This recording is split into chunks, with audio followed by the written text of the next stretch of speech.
নতুনের পাশে দাঁড়িয়ে বুবলাই আর বর্ষাকে উচিত শিক্ষা দিয়ে নিজেদের জায়গাটা বুঝিয়ে দিল কমলিনী।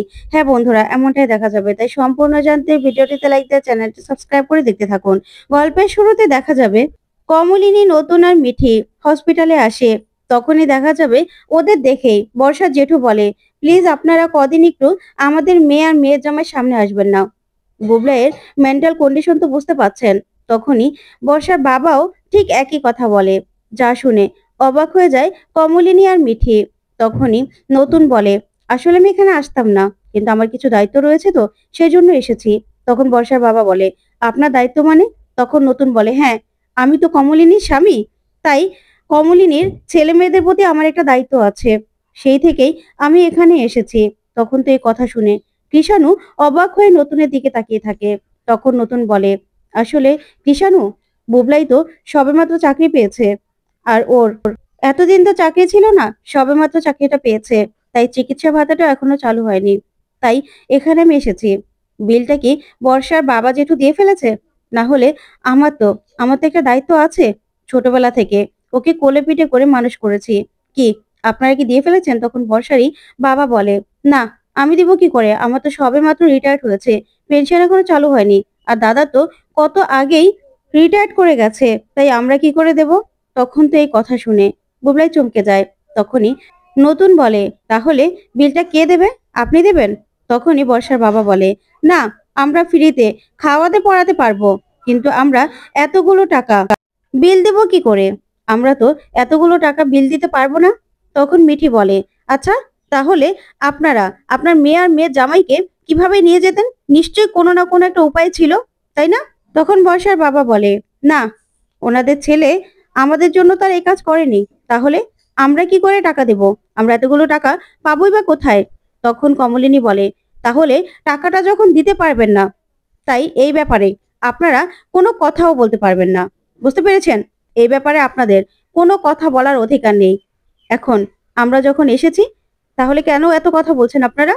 যে মানুষটা নিজের দায়িত্ব থেকে এখানে এসেছে, নিজের দায়িত্ববোধ থেকে ওদের পাশে এসে দাঁড়িয়েছে, এখন বিলটা তো তাকেই দিতে হবে। আপনি যখন বিল দিতে পারবেন না, তার মানে এই ব্যাপারে আপনার কোনো কথা বলার অধিকার নেই। তখন তো এই কথা শুনে বর্ষার বাবা চমকে যায়। তখন কমলিনী বলে, আমরা না আসলে আপনারা কি করতেন? তারপরে নতুন বলে, আচ্ছা, আমি বরং বিলটা মিটিয়ে দেই, তারপরে না হয় কথা হবে। তখনই নতুন নতুন গিয়ে বুবলাইয়ের হসপিটালের বিলটা দিয়ে দেয়। ওইদিকে কৃষাণু দেখে খুব খুশি হয়ে যায়। তারপরে বুবলাইকে বলে, দেখুন, আপনার পরম কাছের বন্ধু কে, এখন কে আপনার হসপিটালের বিলটা মিটালো, আর আপনি তাদেরকেই তাদেরকেই আপনি এইভাবে অপমান করছিলেন। এটাই আমার স্যার, ভগবান তুল্য, যে কিনা যাকে নিয়ে কিনা আপনি এত বাজে বাজে কথা বলেছেন। আপনার মাকে কিনা আপনি এত অপমান করেছেন, তার সঙ্গে বিয়ে হয়েছে বলে। আর তাকেও কত খারাপ খারাপ কথা বলেছেন সেটা তো আমি জানি। আর আপনার স্ত্রী, সে তো আপনার মাকে দেখতেই দেয়নি আপনাকে, আর আপনি ওনাকে আপনার মাকে প্রত্যাখ্যান করেছেন। এবার দেখলেন তো আপনার আসল বন্ধুকে। সে না আসলে আপনি আজকে হসপিটাল থেকে যেতে পারতেন। কারণ যতক্ষণ না পর্যন্ত আপনার স্ত্রী টাকা নিয়ে না আসতো, ততক্ষণ পর্যন্ত কিন্তু আপনাকে হসপিটাল থেকে যেতে দেওয়া হতো না। আর আপনার স্ত্রী কোথা থেকেই বা টাকা জোগাড় করতো? সেই তো তাদের কাছে গিয়ে হাত পাততে হতো। তাহলে আর তাদের সঙ্গে আপনি শত্রুতা করছেন, যারা ছোট থেকে আপনাকে এইভাবে কোলে পিঠে করে মানুষ করেছে, তাদের না দেখে আপনি আপনার বউয়ের কথা শুনছেন। আমি তো ভাবতেও পাচ্ছি না। আসলেই আপনার এখনো যদি বোধবুদ্ধি না হয় না, তাহলে তাহলে আর কবে হবে বলুন তো? এখনো ভালোটা বুঝতে শিখুন। তখন বুবলাই মুখ গোমড়া করে তাকিয়ে থাকে। তখন কৃষাণু ইচ্ছে মতো কতগুলো কথা শুনিয়ে দেয়।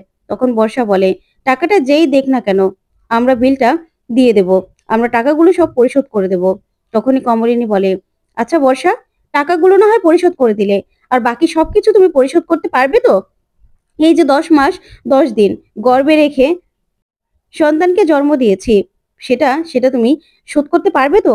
এই যে আমার সন্তান ছোটবেলা থেকে আস্তে আস্তে বড় হয়েছে আর কুলাঙ্গার তৈরি হয়েছে, নিজের মাকেই কিনা সে এতগুলো কথা শোনাচ্ছে। আর তুমি তুমি যে কি করছো সেটা তো আমরা জানি। সে সব কিছু শোধ করতে পারবে? পারবে না তো।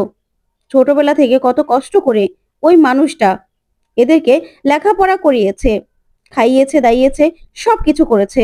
তারপরেও তারপরেও কি কোনো অবদান রেখেছে ওরা? তখন বুবলাই বলে, মা। তখন কমলিনী বলে, না, একদম মা বলো না, তুমি মা বলো না আমাকে। তুমি মা বলার অধিকার হারিয়েছো বুবলাই। এই কাজটা করার আগে তোমার ভাবা দরকার ছিল, একবার হলেও ভাবার দরকার ছিল। তখন মিঠি বলে, ভাইদা তুই এখনো এখনো এসব এরকমই করবি তাই না? এখনো না, তুই শুধরে যা, শুধরে যা তুই। তখনই বাবিল বলে, দেখ বর্দা, আমি তোকে বলছি, এখনো না, তুই শুধরে যা। তুই যেটা করেছিস সেটা অন্যায় করেছিস। তুই এখনো ভুলের মধ্যে বাস করছিস। তুই একবার ভেবে দেখেছিস নতুন দা তোর জন্য ছোটবেলা থেকে কি কি করেছে, তুই কি কি পেয়েছিস?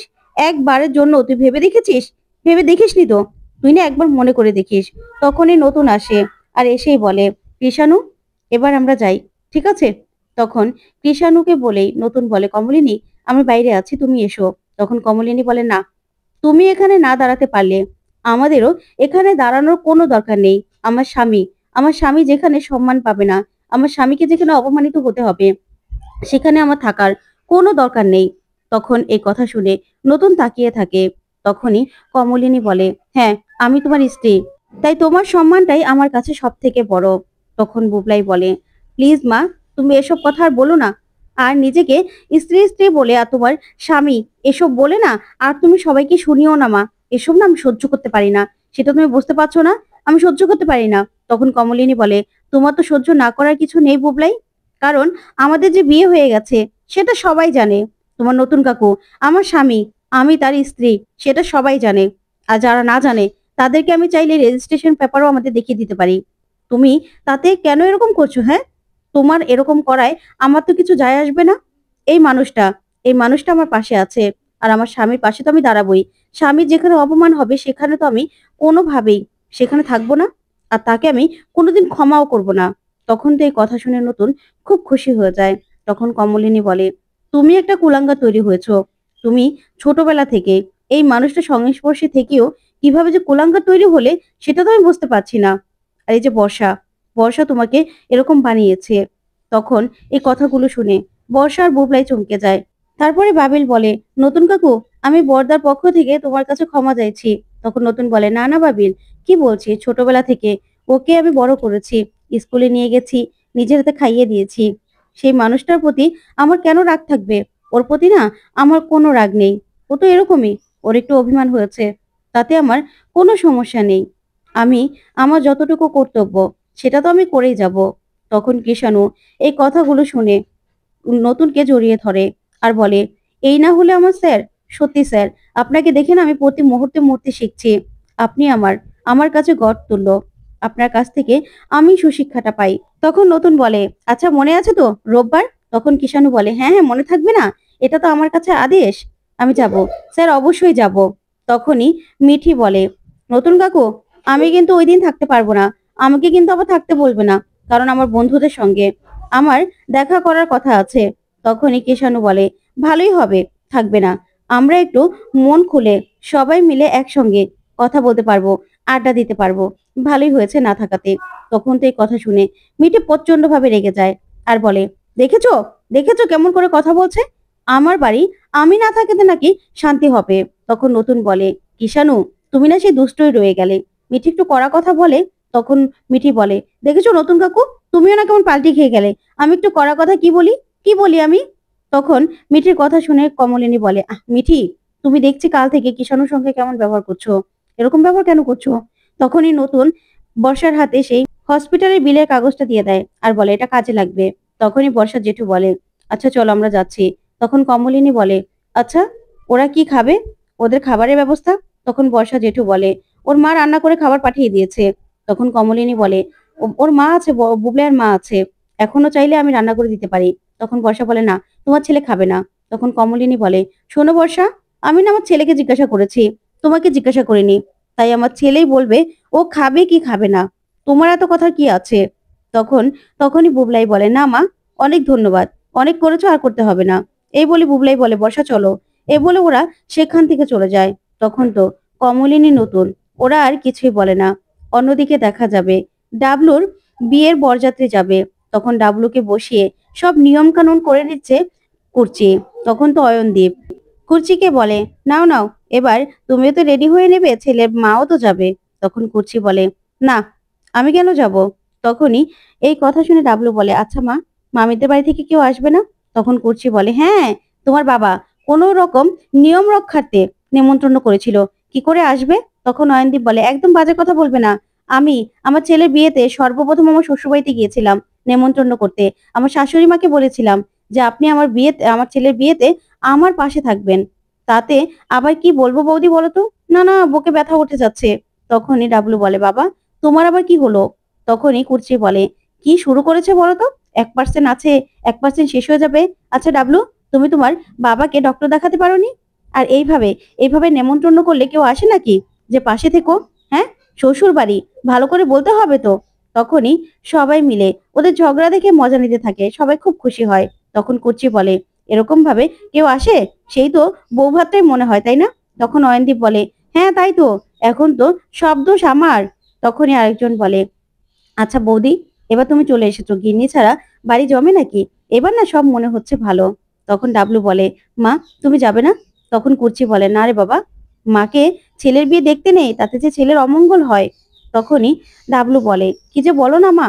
তখন অয়নদীপ বলে, বাবা, সে ব্যাগ নিয়ে স্কুলে যায়, চাকরি করে, আবার নিজের মাইনের টাকা নিজের মন মতো করে খরচ করে, সে কিনা আবার সেকেলে ধ্যান ধারণা নিয়ে বসে আছে। তখন কুর্চি বলে, হ্যাঁ গো, আমি মানি, আগের নিয়ম কানুন আমি মানি। ছেলের বিয়েতে না আমাকে যেতে নেই, তাই আমি যাব না। ডাবলু, অযথা তুমি আমাকে এসব এসব অনুরোধ করো না। তখন অয়নদীপ বলে, কি করব তো বলো তো? ছেলের আবদার, মা যাবে সাথে। এখন যদি না যায়, ছেলের আবদার না রাখতে পারলে আমার শরীরটা তো আবার খারাপ হয়ে যাবে, তাই না? হার্টে এত সমস্যা, শরীরে এত রোগ বাসা বেঁধেছে। এখন এখন আমি কি করব? আমার তো কিছু করার নেই। তখনই ডাবলু বলে, বাবা কি বলছো তুমি বলো তো? তখনই অয়নদীপ ডাবলুকে এসে বলে, শোন, তোর মাকে আমার কাছে রাখার জন্যই এই নাটকটা করছি, মিথ্যে নাটকটা তুইও চালিয়ে যা। তখনই অয়নদীপ গিয়ে বসে পড়লে ডাবলু বলে, হ্যাঁ হ্যাঁ বাবা, তোমার শরীর খারাপ তো। তখন কুর্চি বলে, কেন ডাবলু, তুমি তোমার বাবাকে ডক্টর দেখাতে পারোনি? তখন ডাবলু বলে, দেখো, বাবা তো অ্যাডাল্ট, বাবাকে আমি কি করে ডক্টর দেখাবো বলো তো? বাবা তো নিজেটা নিজে ভালো মন্দ বুঝতে পারে। তখন কুর্চি বলে, এটা বললে হবে নাকি?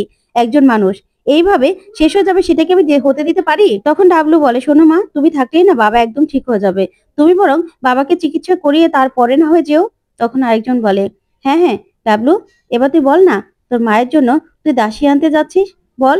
তখনই কুর্চি বলে, না না, আমি যেটা বলতে বলছি বাবা তুমি সেটা বলো। তখন কুর্চি বলে, বলো যে মা তোমার জন্য সঙ্গী আনতে যাচ্ছি। তখনই ফুলমাসি বলে, ওটা তো কথার কথা রে, যেটা নিয়ম সেটা তো বলতে হবে। তখন ডাবলু বলে, এই না হলে আমার মা, মা আমি তোমার জন্য সঙ্গী আনতেই যাচ্ছি, ঠিকই তো, দাসী হবে কেন?